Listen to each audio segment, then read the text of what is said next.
Hello mga Megs! For today's video, maituturo ako sa inyo kung paano palitan or i-change yung subscription price. Ito nyo lang po yung Chrome. Search nyo po Business Suite.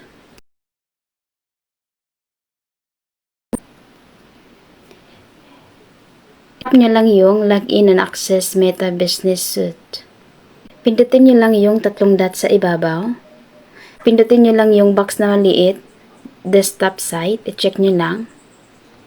I-tap nyo monetization. I-zoom lang po. I-tap nyo lang yung ito na may heart. I-click nyo lang yung settings.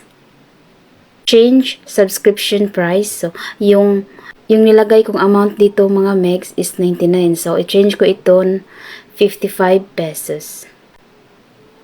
Pindutin nyo lang to, yung maliit, ito. Pindutin nyo.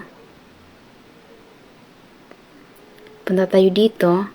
Pindutin nyo lang yung 55. So, yung pinakamataas dito is 539. So, depende na po sa inyo kung magkano yung price nyo sa subscription price.